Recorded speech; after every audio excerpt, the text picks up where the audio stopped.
메디치 가문은 대단한 가문이었죠. 교황이 2분 배출되었습니다. 프랑스 왕비가 2명 배출되었습니다. 탁월한 인재들을 배출했습니다. 이 미켈란젤로는요, 메디치 가문의 양자였습니다. 마키아벨리 대표적인 책이 뭐죠? 군주론이죠. 그 군주론의 군주가 누구냐? 메디치 가문입니다. 그들이 어떤 방식으로 르네상스를 견인합니까? 첫 번째, 대학의 한계를 넘어서 인문학을 태동시켰다는 것입니다. 플라톤 아카데미를 만들었다는 것입니다. 두 번째, 사고방식의 전환을 위해서 플라톤 철학을 도입했습니다. 세 번째, 파격적인 예술과 후원으로 르네상스를 배후에서 견인해 나갔다는 것입니다. 쪼들린 사람들을 후원해서 위대한 천재로 만들어가는 그 작업의 대표적인 인물이 물론 도나텔로도 되고 미켈란젤로도 되지만 미켈란젤로입니다. 그가 어떻게 그런 위대한 인물이 되셨을까요? 그 뒤에 메디치 가문이 있었다는 거죠. 마지막입니다. 부의 개념을 재정립했어요. 부의 축적보다 중요한 것은 공동체 의식이었다는 겁니다. 공동체 의식. 하층민들을 지원해서 귀족계급들의 엄청난 견제를 받았던 것이 그 가문의 출발이었다면 그 가문의 마지막은 자신이 가지고 있는 모든 부를 필드 시민에게 아무런 조건 없이 기정함으로써 부의 개념을 재규명했다는 것이죠.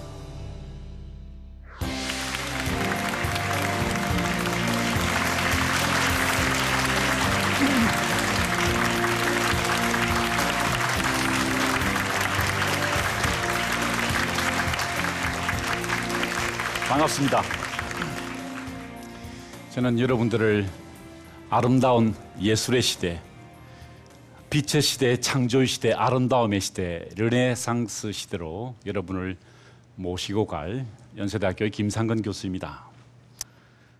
제가 르네상스를 주목하는 이유는요, 아니 우리가 함께 르네상스 시대에 대한 여행을 하는 이유는요, 지금 우리 시대의 문제가 절박하기 때문에 그렇습니다.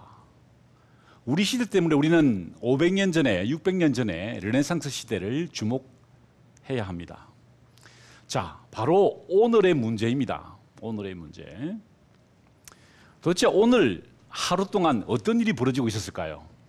지금 세상은 오늘 하루 동안 어떤 일이 전개되고 있을까요? 제가 한번 여러분들께 오늘 하루에 있었던 일을 제가 설명을 드리겠습니다. 첫 번째, 25억 5천만 명이 오늘 하루 인터넷을 사용했습니다. 또한요, 4,400억 개의 이메일이 오고 갔습니다. 오늘 하루 동안 그렇습니다. 자, 또 다른 일은 무슨 일이 벌어졌을까요?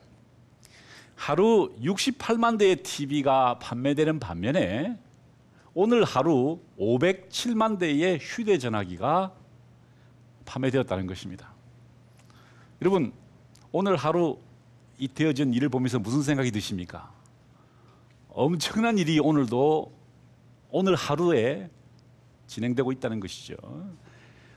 이제까지 인류가 한 번도 경험해보지 못했던 놀라운 정보 전달, 속도, 그리고 다양한 교류가 지금 계속 일어나고 있는 것입니다. 미정유의 사태입니다. 그죠? 우리 인류는 이런 경험을 해본 적이 없습니다. 그래서 이제 미래를 준비하는 우리들은요, 미래를 준비해야 하는 우리들이 굉장히 곤란을 겪고 있습니다. 왜?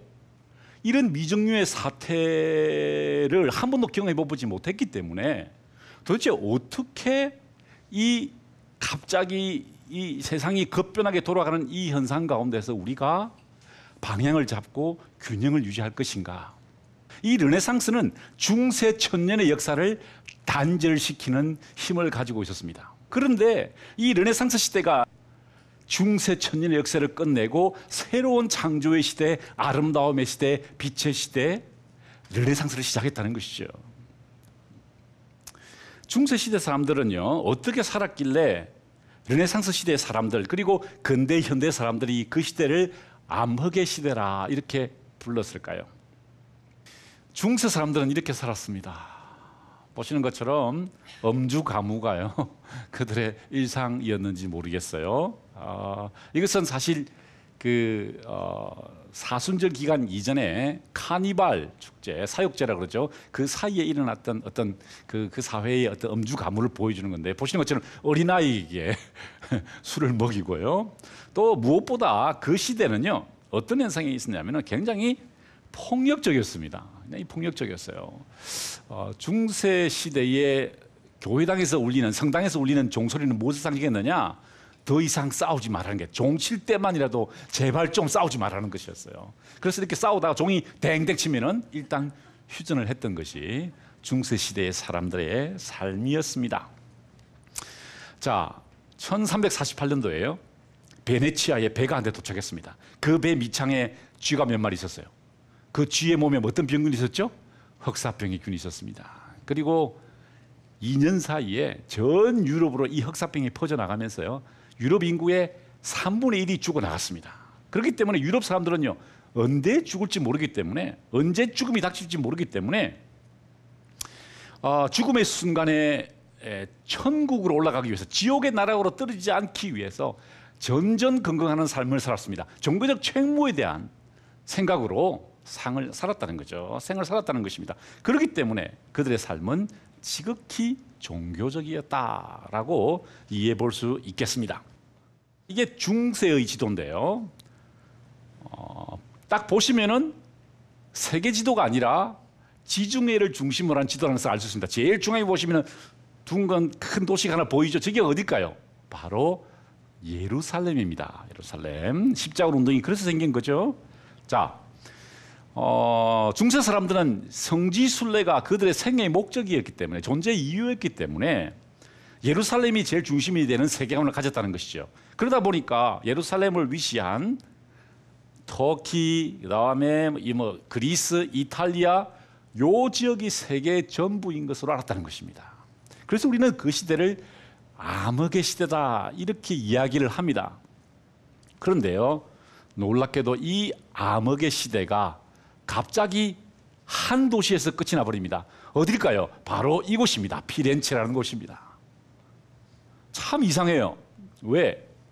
여러분, 유럽에 얼마나 많은 도시가 있습니까? 런던, 파리, 암스테르담이 있고요. 이탈리아에도 얼마나 많은 도시가 있습니까? 나폴리, 밀라노, 베네치아, 여러 도시가 있는데 인구 4만 5천에서 5만 5천 명 사이의 작은 도시였던 이 피렌체에서 중세 천년의 역사가 끝이 나고 이제 르네상스 시대, 창조 시대가 시작되었다는 것입니다. 아니, 누가 태어나서 어떤 일을 했길래 이 도시에서 중세의 암흑이 끊어졌을까? 딱 한 사람 때문입니다. 누구였을까요? 바로 이 사람 단테였습니다. 여러분, 단테 이름 많이 들어보셨죠? 네. 이 사람이 쓴 책 신곡 읽어보셨습니까? 이 정막은 무엇을 상징하는 건가요? 제가 좋아하는 단테의 한 구절 소개해 드릴게요. 네, 여기서 보는 자가 사랑의 지성을 가진 여인들이라고 시작되는 저 새로운 시를 끌어냈던 바로 그 자인가? 묻습니다, 단테에게. 바로 저자가 사랑의 지성을 가진 여인들이라고 시작되는 시를 쓴 사람인가? 그랬더니 단테가 이렇게 대답합니다. 사랑이 내게 입김을 불어줄 때 내 마음을 모으고 그가 속으로 속삭이는 대로 엎조리면서 가는 사람이라오. 여러분, 바로 여기서 중세가 끝이 난 겁니다. 사랑이 속삭이는 대로 그 사랑을 엎조리면서 살아가는 사람 단테에 의해서. 자, 어떻게 중세가 단절되었습니까? 어떻게 중세가 끝났어요? 단테에서. 어떻게 중세가 끝나게 됩니까? 단테에서. 바로 저 사랑을 가슴속 깊이 간직하고 그 사랑에 가슴이 벅차올랐다는 것입니다. 자, 단테가 왜 사랑에 벅차올랐을까요? 아름다운 그녀 베아트리체를 보았기 때문입니다. 9살 때 봄의 축제에서요, 이 단테가 베아트리체라는 아름다운 소녀를 발견하게 됩니다. 그때 그의 마음이 어땠을까요? 나중에 단테는 이렇게 그때의 감정을 기록했습니다. 바로 그 순간 내가 진실로 말하노니 내 가슴 가장 깊숙한 곳에서 역동적인 감정이 솟구쳐 올랐으니 내 가슴은 떨리기 시작했고 그 떨림 때문에 내 맥박은 잦아들었다. 여러분, 한 남자가 한 여인을 사랑한 것이 무엇 그래 대수라고, 무엇 그래 중요한 일입니까? 왜 이게 중세의 단절을 의미했을까요? 여러분, 중세시대 사랑은 누가 하는 것일까요? 완벽한 사랑은 누가 합니까? 오직 신만이 하는 것입니다. 인간은 욕망할 뿐이었어요. 그런데 단테에 의해서 사랑의 지성을 가진 여인들을 노래했던 단테에서 베아트리체를 보면서 가슴이 뛰었던 그 단테의 그 달콤한 사랑의 감정 속에서 중세가 끝이 났다는 것입니다. 자, 단테가 오른쪽에서 슬퍼하는 모습으로 이제 걸음을 총총히 옮기고 있습니다. 왜 슬펐을까요? 그의 연인 베아트리체가 보시는 것처럼 피렌체 최고의 부자 가문에 시집을 갔어요. 이제 결혼식을 옮기는 장면입니다. 사랑하는 그녀를 떠내보내고 이제 단테는 슬픔에 빠지게 되었지요. 우연히 길거리에서 만나게 됩니다. 한 9년쯤 지난 다음에 단테는 말을 걸고 싶었어요. 그런데 이미 결혼한 사람이기 때문에 말 건네지 못하죠. 그래서 괜히 옆에 있는 사람에게 말을 몇 마디 그러다가 베아트리체는 그냥 무심히 그의 곁을 스쳐갑니다. 그때 단테가 쓰라린 가슴을 안고 저 아르노강을 천천히 걸어서, 저 강둑을 걸어서 집으로 돌아가서 긴 한숨을 몰아쉬고 책상에 앉아서 글쓰기를 시작했으니 그 글이 바로 중세를 장례지낸 신곡이 된 것입니다. 자, 어떻게 중세가 마감되었을까요? 돌체해야 된다는 것입니다. 돌체. 가슴이 뛰어야 된다는 거예요. 여러분, 사랑에 빠지셔야 돼요. 지금 사랑에 빠지셨습니까? 지금 달콤하세요? 돌체하십니까? 우리 가슴이 뛸 때, 내 맥박 소리가 그 쿵쾅거리는 가슴에 잦아들 때, 그때 한 시대가 마감되고 새 시대가 시작된다는 것이죠. 뿐만 아닙니다. 이 단테가 왜 중세를 단절시켰냐면요, 이른바 르네상스의 선구자가 됩니다. 르네상스가 뭐라고 그랬죠? 재탄생이라고 그랬죠. 무엇이 재탄생합니까? 그리스와 로마의 고전이 재탄생해요. 단테의 신곡은요, 혼자서 지옥과 연옥과 천국을 가는 것이 아니라 누구와 동행합니다. 누구죠? 바로 베르길리우스라는 사람입니다. 베르길리우스, 우리 공부했죠? 그죠? 아이네이드를 쓴 사람입니다. 아이네이드를 쓴 사람. 그 사람과 함께 여행을 하게 됩니다. 그래서 그런 고전에 대한 재해석을 통해서 이제 단테는 르네상스의 선구자가 된다는 것이죠. 보십시오. 오디세이아입니다. 호메로스가 쓴 책이죠. 그 책을 따라서 쓴 사람이 바로 아이네이드라고 그랬죠. 베르길리우스가 쓴 책입니다. 그죠? 그 책을 패러디해서 따라 쓴 글이 바로 신곡이라는 것이죠. 그런 의미에서 우리는 여기서 르네상스의 모습을 발견하게 된다는 것입니다. 뿐만 아닙니다. 이 단테는요, 중세 시대 사람들이 숙고하는 삶, 비타 콘템플라티바를 살았습니다. 그런데 이 단테는요, 그저께 숙고하는 삶을 사는 것이 아니라 행동하는 삶을 살게 됩니다. 그것을 우리는 비타 악티바라고 하는데요, 이 사람은요, 피렌체 정치에 참여해서요, 심지어 이탈리아 정치에 참여해서 교황권과 황제권 사이의 갈등에 참여해서 적극적으로 활동하다가 큰 피해를 입게 되죠. 피렌체에서 추방을 당하게 됩니다. 자, 이 그림은요, 피렌체의 두오모 대성당의 벽에 걸려 있는 그림인데, 보시는 것처럼 단테가 고향으로 돌아가지 못하고 그 비타 악티바의 결과로 고향으로 돌아가지 못하고 피렌체 성벽 밖에서 신곡을 들고 슬퍼하는 모습으로 그려져 있습니다. 무슨 말입니까? 이 사람은 활동하는 삶을 삶으로써 르네상스의 선구자가 되었다는 것입니다. 신곡에 보면 가슴 아픈 구절이 있어요. 어떤 구절이냐면 이런 구절입니다. 처참할 때 행복했던 시절을 회상하는 것보다 더 큰 고통은 없다. 이런 구절이 나오는데요. 그렇지 않겠습니까? 이 도시 안에서 베아트리체를 보았을 때 그 기쁨, 그 환희는 이제 없어졌다는 거죠. 그리고 방랑하고 유랑했어야 했습니다. 하지만 그는 그 유랑과 고통을 받아들였다는 것이죠. 왜? 비타 악티바, 활동하는 삶이 필요했기 때문에요. 자, 두 번째 인물은 누굴까요? 당연히 페트라르카라는 사람입니다. 우리가 지난번에 잠시 공부를 했습니다마는 이 페트라르카라는 인물이요, 어디서 인문주의 운동을 시작하느냐? 산에서 시작합니다. 산에서 저 아우구스티누스의 유명한 고백록이란 책을 다시 읽으면서 새로운 인문주의의 시대, 르네상스 시대를 시작하는 선구자가 되죠. 자, 바로 이 산입니다. 이 산에 올랐습니다. 페트라르카가 이 산에 올라서 책을 읽었는데 그 책을 읽고 세상이 바뀌었어요. 저도 한번 가보니까요, 산이 별로예요. 이게 산이 뭐 이 정도 가지고 뭐 세상이 바뀌냐. 그래서 제가 제 아들이 중학교 1학년인가 2학년 때 제가 이렇게 하겠습니다. 아들아, 우리도 산으로 가자.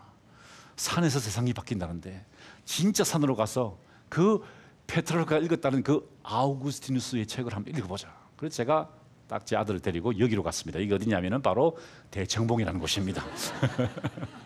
네, 산은 이 정도로 산이라 그래요, 그죠? 저 대청봉에서 보는 천불동 계곡 기가 막힙니다. 야, 여러분 그렇게 아름다운 산이 별로 없어요.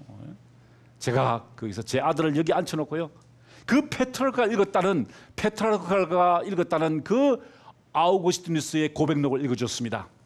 인간은 산 정상에 올라 아름다운 광경의 넋을 잃고 풍랑이는 바다를 바라보면서 굽이치며 흘러가는 강물을 바라보면서 세상을 휘몰아치는 큰 대양을 바라보면서 밤하늘을 가로지르는 별들의 운행을 바라보면서 넋을 잃지만 정작 인간 내면에 대해서는 진지하게 생각하지 않는다. 여러분 그렇지 않습니까? 우리 아름다운 자연을 보면은요, 밤하늘의 별을 보면서 무슨 생각을 합니까? 이야, 멋있다, 아름답다, 그렇게 하죠. 그런데 진짜 중요한 게 뭐라고요? 우리 인간의 내면이라는 것입니다. 내면. 우리 내면의 가치라는 거예요. 페트라르카가 그걸 읽으면서 무릎을 쳤던 거예요. 아하, 그렇구나, 그렇구나. 제일 중요한 것은 인간이구나, 인간의 본질이구나. 그리고 산을 내려가서 쓴 글이 사실은 인문주의 운동의 시작을 알리는 글이었습니다. 이렇게 썼습니다. 나는 책을 덮었다. 그리고 나 자신에게 화가 치밀어 올랐다. 인간 내면의 세계, 영혼의 세계보다 더 아름다운 것이 없는데 내가 왜 그것을 몰랐을까? 나는 내면의 눈으로 나 자신을 바라보았다. 그때부터 나는 산 아래로 내려올 때까지 단 한마디도 입술에서 내뱉지 못했다. 이것이 인문주의 운동의 시작이었습니다. 이빨을 굳게 깨물고 몽방두산을 내려오면서 이제 르네상스가 시작된 것입니다. 인문주의 운동이 시작된 겁니다. 무엇이죠? 인간의 본질이라는 것입니다. 인간의 본질. 그것을 재발견했다는 것이죠. 그래서 우리는 그 시대를 뭐라고요? 르네상스라고 한다는 것입니다. 자, 이러한 단테와 그 페트라르카의 깨달음을 시각화해서 르네상스 미술의 아버지로 불리는 사람이 바로 지오토입니다. 르네상스 미술의 선구자이기도 하죠. 여러분, 이 지오토가 어떤 사람이냐? 그렇게 기록은 많이 남아있잖아요. 근데 그의 스승은 분명합니다. 그의 스승이 누구냐면은 이 그림을 그린 사람입니다. 치마부에라는 사람입니다. 치마부에. 이 치마부에가 자신의 스승이었는데 이 사람이 치마부에가 중세의 마지막 사람이라고 보시면 됩니다. 그리고 그의 제자였던 지오토가 르네상스를 시작합니다. 자, 그런데 그렇다면은 이 치마부에의 제자인 지오토는 어떤 그림을 그렸을까요? 비슷한 주제에, 아니 같은 주제입니다. 사실 마에스타라고 하는 작품인데요, 이런 그림을 그렸습니다. 자, 뭐가 차이 날까요? 여러분, 르네상스 미술의 보물창고는요, 피렌체에 있는 우피치 미술관입니다. 우피치 미술관에 표를 끊고 들어가시면요, 방 넘버 3, 세 번째 방에 딱 들어가시면 그게 첫 번째 방이에요. 딱 들어가시면 정면에 바로 이 그림이 딱 전시하고 있습니다. 그래서 딱 반기는 거죠. 여기부터 르네상스다 이거죠. 그리고 여기서 왼쪽으로 딱 돌려보면 어떤 그림이 있냐? 아까 그 스승의 그림인 치마부의 그림이 있습니다. 그리고 다시 딱 돌리면 앞으로 딱 보면은 바로 이 지오토의 그림이 있어요. 제가 이렇게 보여드리는 이유는 이 두 작품의 차이를 한번 보자는 것입니다. 어떤 차이가 있을까요? 자, 제가 한번 비교를 시켜놓았습니다. 자, 어떻습니까?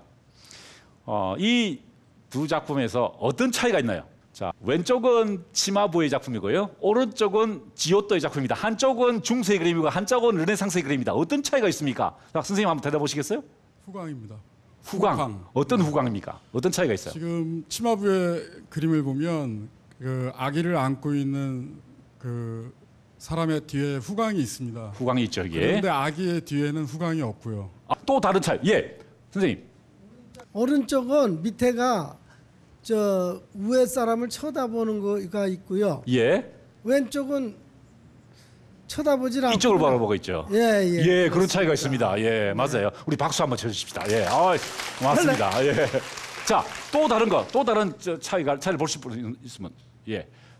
저 왼쪽 중세 시대는 굉장히 어둡고요. 어둡고 오른쪽은 굉장히 밝습니다. 밝습니다. 예, 그렇습니다. 우리 답변해 주신 선생님을 위해서 박수를 한번. 예. 제가 계속했으면 좋겠는데. 예. 자, 관점의 차이를 느끼십니까? 관점의 차이. 그죠? 지금 이 천사들은 전부 우리를 보고 있죠, 그죠? 중세의 천사들은. 이 지오토의 천사들은 어떻게 바라보고 있습니까? 저 성모를 향하고 있죠, 그죠? 그 현격한 차이를 설명드릴까요? 자, 보십시오. 이쪽을 제가 확진해 볼게요. 확대했습니다. 여러분, 성모의 가슴을 보십시오. 어떻습니까? 중세 시대에 성모를 여성으로 보지 않습니다. 그죠? 그죠? 중세 시대의 성모는요, 그냥 입체가 나올 수가 없어요. 그런데 지오토의 작품에서는 보십시오. 여성성이 드러나기 시작했다는 거죠. 그죠? 여성성이 드러났다. 성모를 인간의 시선으로 바라보기 시작했다는 것입니다. 이것이 바로 큰 차이죠. 인간의 모습을 보겠다는 것입니다. 인간의 모습. 아니, 인간의 관점에서 인간을 보겠다는 것이 바로 르네상스의 정신이었다는 것입니다. 한번 볼까요? 어떤 작품인지? 이 작품입니다.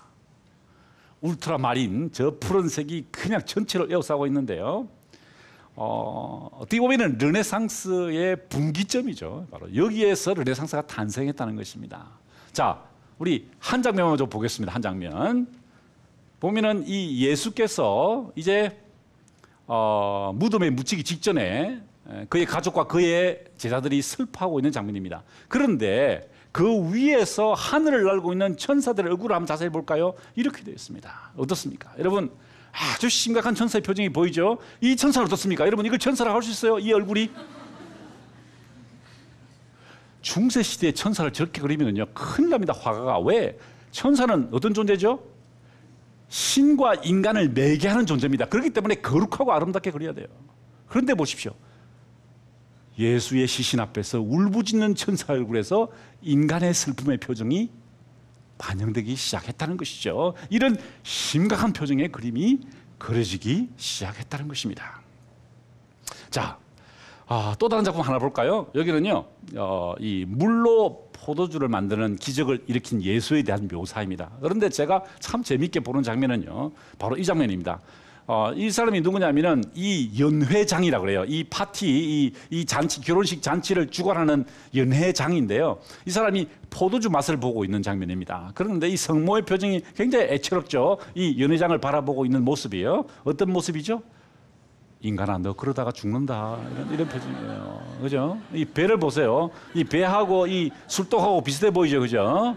너 인간아, 너 그러다가 죽는다. 이런 뜻이에요. 무슨 말입니까? 이 굉장히 위트 있고 어떻게 보면 굉장히 인간적이라는 거죠. 인간적이라는 것입니다. 자, 지오토의 또 다른 명작이 있습니다. 성 프란체스코에 대한 그림입니다. 이 성 프란체스코가 성자죠, 그죠? 그런데 그 사람들이 이 그림인데요, 이제 모여서 회의를 하고 있는 장면입니다.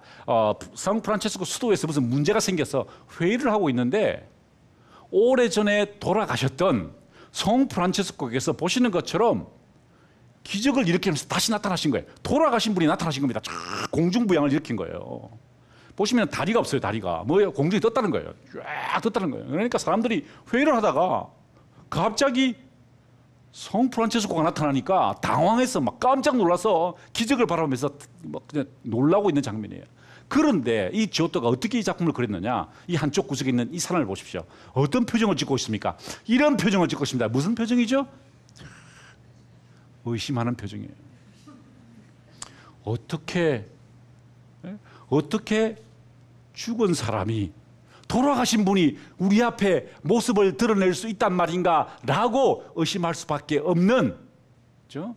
우리들의 솔직한 감정, 인간적인 감정, 본질적인 감정을 드러낸 것입니다. 여러분, 이게 성당 안에 그려진 그림이에요. 제가 어느 통신사에서 이제 제가 강의를 했었어요. 그랬더니 한 임원께서 그러시더라고요. 교수님, 저 장면은 의심하는 장면이 아니라 몰래 전화를 받는 장면입니다. 그런 것 같아요. 저 전화를 받는 것 같아요. 네. 이러한 지오토의 그림을 15세기 초반에 개성한 사람이 바로 마사초라는 인물입니다. 마사초. 자, 이 마사초가 어떤 인물이냐? 제가 다음 시간에 또 설명을 드릴 거예요. 왜냐하면 이 사람은 굉장히 중요한 사람인데요. 15세기 초반의 인물인데 15세기 초반에 트로이카가 나타났습니다. 피렌체에. 건축에는 브루넬레스키, 조각에는 도나텔로, 그리고 회화에는 마사초였습니다. 굉장히 젊은 나이에 죽었는데요. 이 사람이 사실 좀 오래 살았으면 아마 서양 미술사는 방향을 완전히 틀었을지도 모를 정도로 굉장히 중요한 인물입니다. 제가 특별히 좋아해요. 왜? 너무 위트가 넘치고요. 너무 인간적이에요. 15세기에 그냥 그 트로이카가 우연히 나타난 게 아니에요. 그 뒤에 누군가가 있었으면 누굴까요? 바로 이 사람입니다. 네온 바티스타 알베르티라는 인물이에요. 여러분 한번 처음 들어보실 거예요. 네온 바티스타 알베르티. 천재 중에 천재였습니다. 볼로냐 대학 법학 박사였는데요. 이분은 과학자였어요. 특별히 수학자였습니다. 이 수학자가 라틴어를 너무 잘 써가지고요. 교황님의 법률석이었습니다. 그래서 교황청에서 일했는데 이 사람이 워낙 뛰어난 수학자다 보니까요. 이 아름다움의 이유를, 우리가 흔히 아름답다고 할 때 이유가 있다는 거예요. 그 이유를 수학적으로 규명합니다. 그래서 쓴 책이 회화에 대하여, 조각에 대하여, 건축에 대한 책입니다. 다시 말씀드릴까요? 회화에 대하여, 조각에 대하여, 건축에 대하여. 무슨 말입니까? 혼자서 다 해먹었다는 거예요. 네? 혼자서 수학하고 법학하고 교황님 비서하고 예술에 대해서 그냥 정리했다. 바로 이 사람이 있었기 때문에 15세기 초반에 트로이카가 나오게 됩니다. 왜? 그 세 사람의 친구이자 스승이었기 때문에 그렇습니다. 이 사람이 어떤 식으로 수학적인 이론을 미술에 적용했느냐? 바로 원근법이 적용된 겁니다. 원근법. 수학자였기 때문에요. 자, 보십시오. 이 원근법이 개발되고 있는 알베르트의 노트입니다. 어떻게 하면 우리는 인간의 시선을 입체적으로 표현해서 마치 2차원 평면이지만 그것이 3차원처럼 보이게 할 수 있을까? 아니, 정확하게 말하면요. 어떻게 하면 우리는 인간의 시선을 평면에 혹은 조각으로 혹은 건축물로 반영할 수 있을까라는 것이 그의 과제였다는 것이죠. 자, 그래서 이 사람이 원근법의 기초 이론을 만들게 됩니다. 그 알베르티의 깨달음을 정확하게 이해하고 그 원근법을 이제 전 유럽으로 확산시킨 사람은 어떤 인물이냐? 바로 이 잘생긴 듀르라는 인물이었어요. 독일 사람이었어요. 이 사람이 어떻게 하면 평면에 그 원근법을 도입해서 사람을 입체적으로 자연스럽게 그릴 수 있을까를 실험을 하게 되는데요. 이게 바로 그의 노트입니다. 보십시오.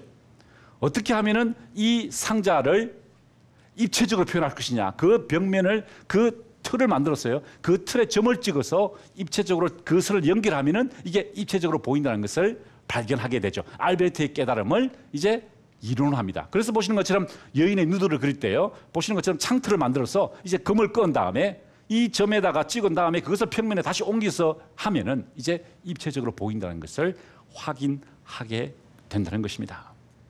자, 이러한 그 알베르티와 뒤로의 깨달음을 다시 정확하게 이해한 사람이 바로 여러분이 잘 아시는 레오나르도 다빈치입니다. 레오나르도 다빈치가 알베르티의 제자격이에요. 물론 한 100년의 차이를 두고 있습니다. 한 7, 80년의 차이를 두고 있습니다만은 바로 이 레온 바티스타 알베르티의 제자가 레오나르도 다빈치라는 것입니다. 자, 이 다빈치가 그린 인간의 얼굴을 가장 이상적으로 그리기 위해서는 각 눈, 코, 입의 비례의 원칙이 어떻게 계산된다는 그 수학 이론입니다. 이 정도로 과학적인 인물들이었다는 것입니다.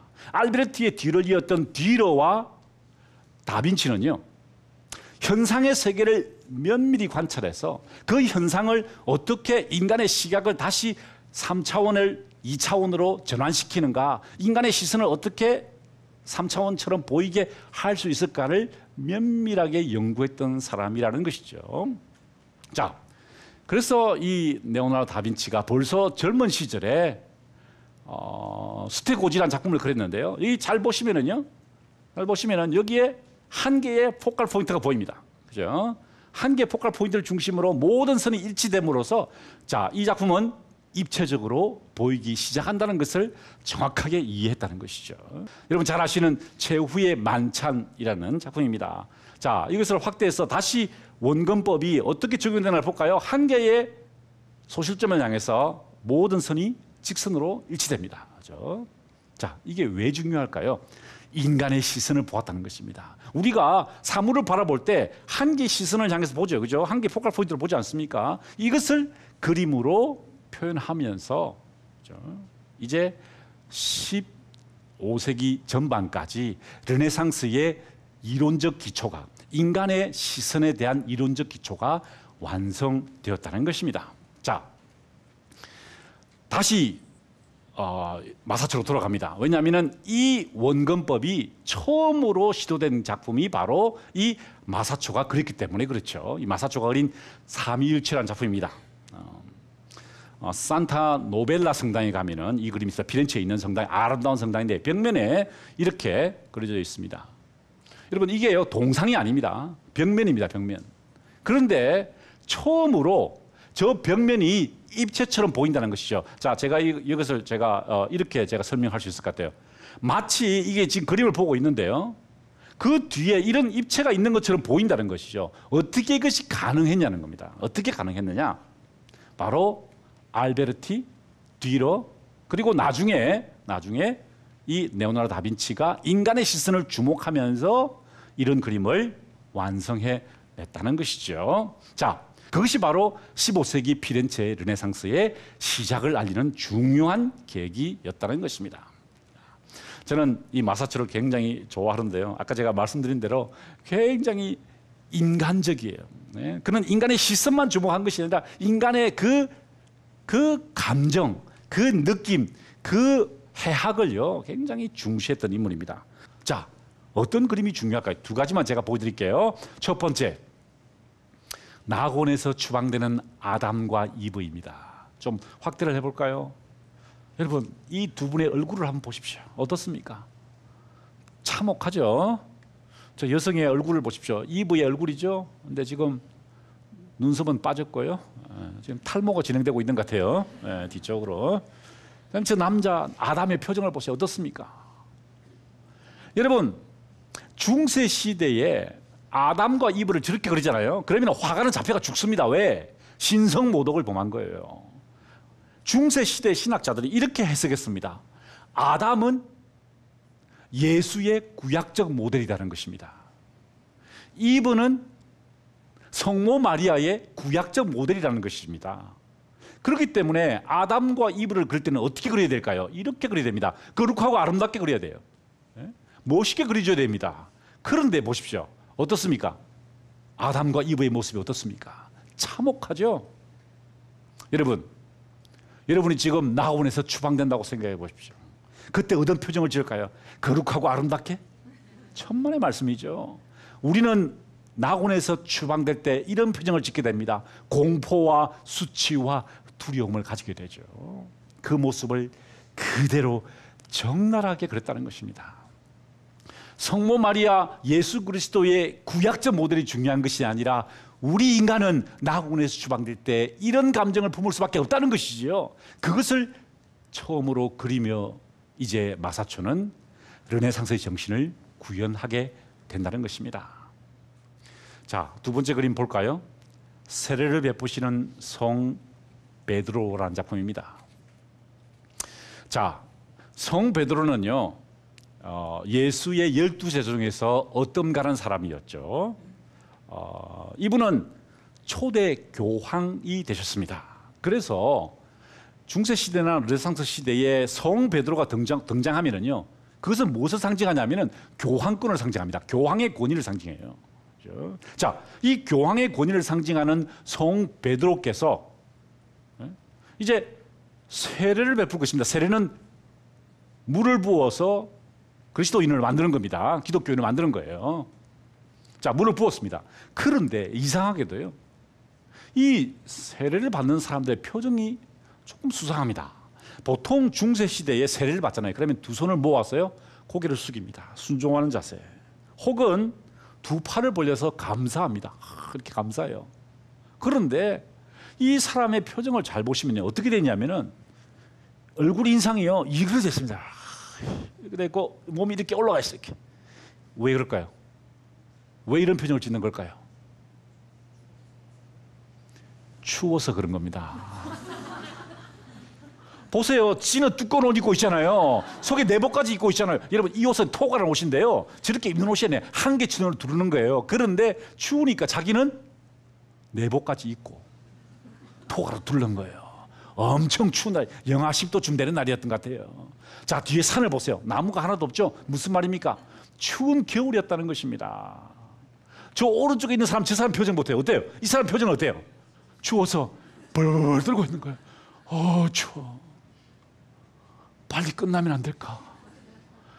왜 여름에 해야지 이렇게 추운 겨울에 이걸. 얘는 왜 이렇게 시간을 끄는 거야 지금? 여러분, 이럴 수 있습니까? 성당 아닙니다.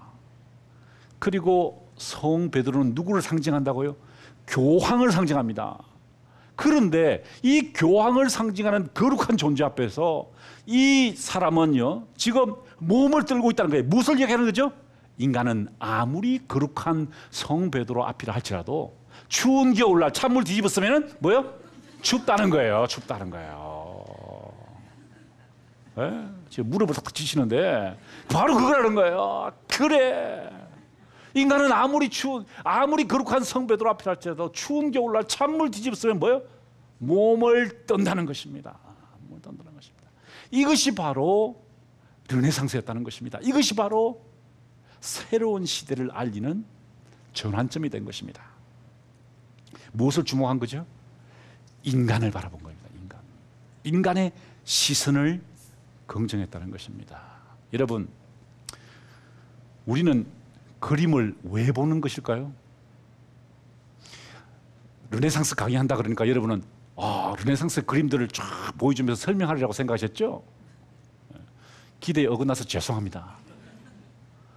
그런데요, 그림을 본다는 것은 사실 별게 아닙니다. 뭐가 중요한지 아세요? 나는 왜 이 그림을 그렇게 보느냐예요. 나는 왜 저 그림을 그렇게 보느냐예요. 우리는 다 그림을 다르게 봅니다. 그렇죠? 각자 입장에서 봐요. 그런데 중요한 것은요, 그 그림이 중요한 것이 아니라 우리가 그것을 다르게 보는 이유가 뭐냐는 거예요. 그렇죠? 그림은 보는 것이 아니라 우리를 비추는 거울입니다. 그죠? 어떤 분들은 그래요. 제가 이탈리아 가서 다 설명해 드리면 뭐라 그러는지 아세요? 교수님, 이 그림 얼마일까요? 처음 어디가 그래요. 어떤 분은 이래요. 야, 교수님, 저 남자는 왜 저렇게 못생겼을까요? 그건 무슨 말입니까? 그분의 관심이 거기에 있다는 거예요. 그죠? 여기서 뭘 주목해야 돼? 우리의 시선이 어디를 향하고 있는가? 우리는 지금 무엇을 바라보고 있는가를 생각해 봐야 된다는 것이죠. 무엇이 발견돼야 새 시대가 시작됐다고요? 인간의 감정, 인간의 본질이었다는 것입니다. 우리가 새 시대를 원한다면요, 무엇을 바라봐야 됩니까? 인간을 바라봐야 됩니다. 인간의 본질을 바라보아야만 새로운 시대, 아름다움의 시대, 창조의 시대를 시작할 수 있다는 것입니다. 자, 이러한 마사초의 그림을 정확하게 이해했던 사람이 있습니다. 누굴까요? 바로 르네상스 최고의 화가 미켈란젤로 부오나로티라는 인물이었습니다. 미켈란젤로가 10대 때요, 길란다이오라는 선생님의 화실에 잠시 소속되어 있었습니다. 그때 선생님이 어떤 지시를 내렸냐면은, 저 마사초의 브랑카치 체폴에 가서 마사초가 그린, 선배가 그린 그림을 따라 그려와라. 그러면 내가 평가해 주겠다는 것이에요. 구도를 잡고 색채를 어떻게 잡느냐를 가르쳐 주겠다는 거예요. 그래서 많은 학생들이, 그 길란다이오의 문화에 있던 사람들이 이 성당에 가서 모사를 합니다. 모사를 했어요. 대부분의 사람들은 이 안에 들어가서 그림을 그리기 바빴어요. 그런데 미켈란젤로는 그림을 그리지 않았습니다. 제가 서 있는 바로 이 자리, 바로 이 자리에 서서요, 물구름이 서서 저 마사초의 그림을 바라보고 있었습니다. 미켈란젤로는 생각했겠죠. 마사초가 도대체 왜 저렇게 그림을 그렸을까? 왜 저 남자는 몸을 움츠리고 떨고 있는 모습으로 마사초는 그렇게 그릴 수밖에 없었을까? 도대체 무엇을 이야기하고 했던 것일까에 대해서 주목했겠죠. 그때 친구들이 이렇게 이야기합니다. 안에서 그림을 그리던 친구들이, 야, 미켈란젤로, 너 거기서 뭐하니? 빨리 와서 그림 그리라. 선생님 기다리시잖아. 빨리 가자. 그때 미켈란젤로가 이렇게 대답합니다. 너희가 마사초를 알아? 무슨 말입니까? 구도나 색채를 따라 한다고 르네상스의 정신을 이해하는 것이 아니라는 것입니다. 무엇을 보라는 것이죠? 인간의 본질을 보라는 것입니다. 인간의 본질을 보고자 했던 마사초를 보라는 것입니다. 그것이 바로 르네상스의, 피렌체 르네상스의 출발점이었습니다. 그랬더니요, 그림을 그렸던 친구들이 화가 나겠죠. 그래서 막 뛰어나가지고요, 미켈란젤로를 집단 구타했어요. 미켈란젤로가 왕따를 당했습니다. 그래서 미켈란젤로 그때 맞아가지고요, 코뼈가 주저앉았어요. 코뼈가. 그래서 평생 그는 코뼈가 주저앉은 모습으로 살았습니다. 이게 미켈란젤로의 동상인데요, 이게 코뼈가 주저앉아가지고요, 납작해요. 하지만 그의 상처 때문에 그는 르네상스의 핵심, 인간의 본질을 보겠다는 마사초의 정신을 이해함으로써 르네상스 최고의 예술가가 되었던 것입니다. 자, 이것이 제가 오늘 여러분께 해드린 7번째 강의였습니다. 첫째, 라비타 돌체. 무슨 뜻입니까? 돌체한 삶이 일어나야 된다는 거죠. 가슴이 뛰어야 된다는 것입니다. 우리가 사랑에 빠져야 된다는 것이죠. 그래야 새 시대가 시작됩니다. 두 번째, 비타 악티바, 활동하는 삶을 살아야 합니다. 생각만 하는 것이 아니라 활동하는 삶을 살 때, 단테처럼 비록 그것이 엄청난 희생을 요구하더라도 활동하는 삶을 살 때 새로운 시대가 열린다. 마지막으로, 인간과 사물의 본질을 발견함으로써 원근법이 발견되고 그것을 통해서 미켈란젤로가 탄생하게 되었다는 것입니다. 자, 이것으로 제 7번째 강의를 모두 마치겠습니다. 경청해 주셔서 감사합니다. 고맙습니다.